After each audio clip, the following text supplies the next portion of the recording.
अस्सलाम वालेकुम जी, welcome to the learning management system of superior group of colleges. My name is Sajid Pasha. आज हम जो टॉपिक डिस्कस करने जा रहे हैं वो है लेज़र।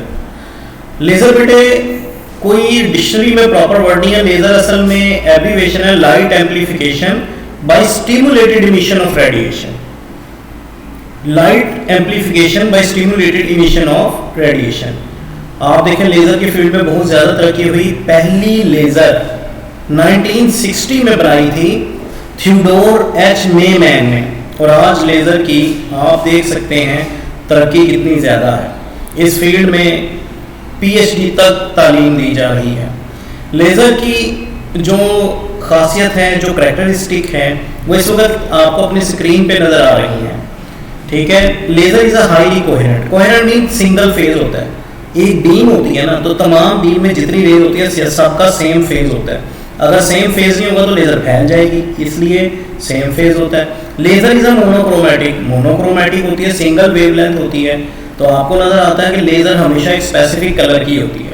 कलर वैसे फ्रीक्वेंसी पे डिपेंड करता है, लेकिन इससे भी हम कह सकते हैं क्योंकि कलर एक ही है तो सब रेज की वेवलेंथ एक ही है। Laser is a highly unidirectional. इससे ज़्यादा यूनिडायरेक्शनल क्या होगी कि जो बच्चों के खेलने वाली लेज़र जो साइड में मैंने आपको दिखाई हुई है साइड डायग्राम में, वो आप देखें इतनी यूनिडायरेक्शनल होती है कि ये 500 से 1000 मीटर तक सिंगल बीम ट्रैवल कर जाती है। Laser is highly intense. Intensity level तो लेज़र का ये है कि ये डायमंड की, जो दुनिया की सबसे हार्ड चीज़ है डायमंड, उसकी कटिंग के लिए इस्तेमाल होती है। अच्छा जी, अब टाइप्स ऑफ एमिशन। तो पहले तो स्पॉन्टेनियस एमिशन आमतौर पे होती है और स्टिमुलेटेड खास है। तो पहले तो हमें एमिशन का पता होना चाहिए ना, तो एमिशन है क्या। The light emitted in all possible direction is known as spontaneous light and process by which it produce is known as spontaneous emission। जो आम एलईडी लाइट है, जो आम बल्ब की लाइट है, जो ट्यूब लाइट की लाइट है, ये स्पॉन्टेनियस एमिशन है। तो ये ऑल पॉसिबल डायरेक्शन में जाती है, आपको पता है। ठीक है, तो इससे तो लेज़र बनना बहुत मुश्किल है। तो ये जब तक आपको स्पॉन्टेनियस एमिशन का आइडिया नहीं होगा, आपको स्टिमुलेटेड एमिशन का आइडिया नहीं होगा। अब इसके बाद स्टिमुलेटेड एमिशन है।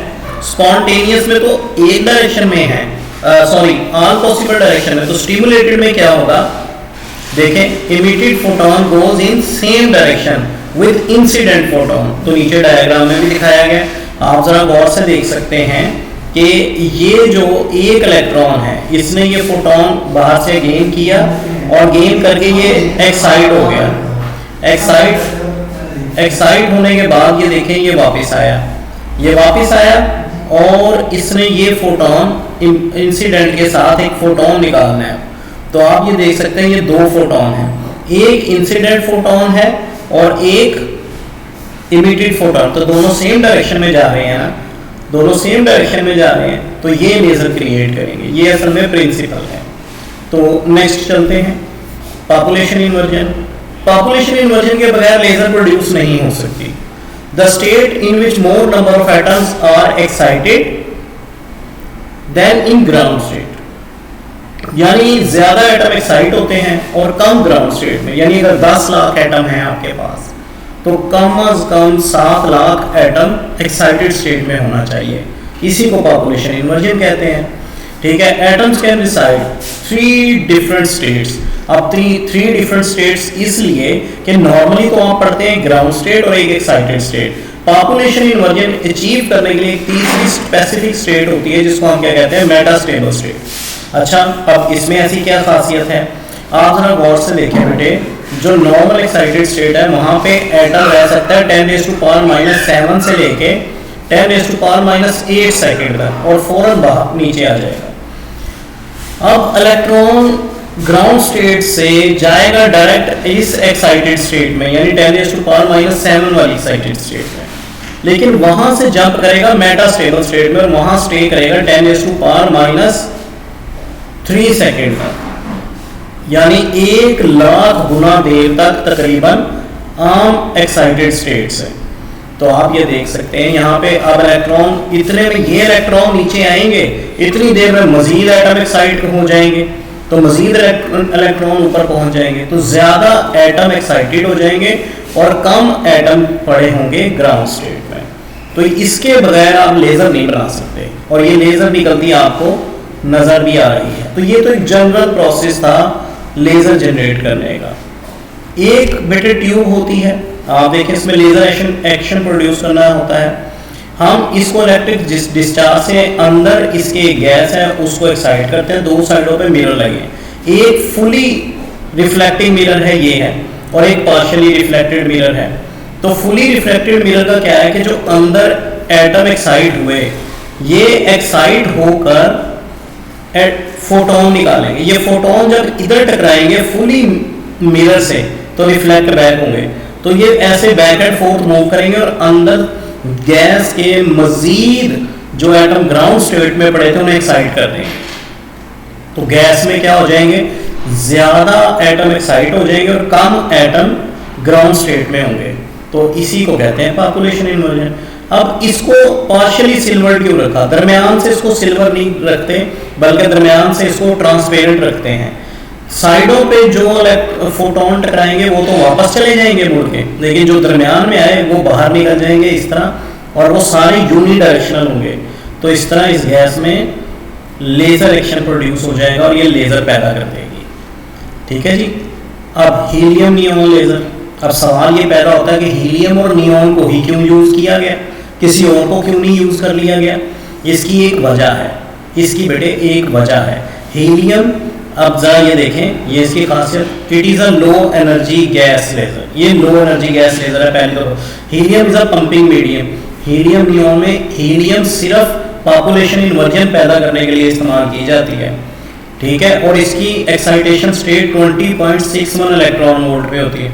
नियॉन प्रिंसिपल मीडियम है, तो प्रिंसिपल मीडियम का मतलब है कि असल में नियॉन में लेजर पैदा करनी है, असल में नियॉन में लेजर पैदा करनी है, इसका ये मतलब है प्रिंसिपल गैस। और इसकी एक्साइटेड स्टेट है 20.66 इलेक्ट्रॉन वोल्ट। ये वजह है एक्साइटिंग एनर्जी बहुत करीब होना, ये वजह है कि इन दोनों गैसेस को मिला के इस्तेमाल किया गया। अब होगा क्या, जब आप ये देखें इसको पंप करेंगे, ये लिखा हुआ है साइड पे, ठीक है, helium is pumping up into excited state, ये ऊपर जा रही है।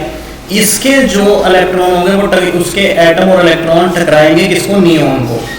अब सवाल ये पैदा होता है हीलियम की एक्साइटिंग एनर्जी तो 20.61 इलेक्ट्रॉन वोल्ट है जबकि उसकी 20.66 है, तो ये 0.05 इलेक्ट्रॉन वोल्ट कैसे आएगी, kinetic energy of helium atom से। ये देखें, energy transferred by collision elevates a nucleon atom into the metal stable state. जब ये खुद तो एक्साइट थी, जब ये हीलियम को टकराएगी तो हीलियम के एटम जो है वो भी एक्साइट होंगे और उसके इलेक्ट्रॉन मेटास्टेबल स्टेट में चले जाएंगे।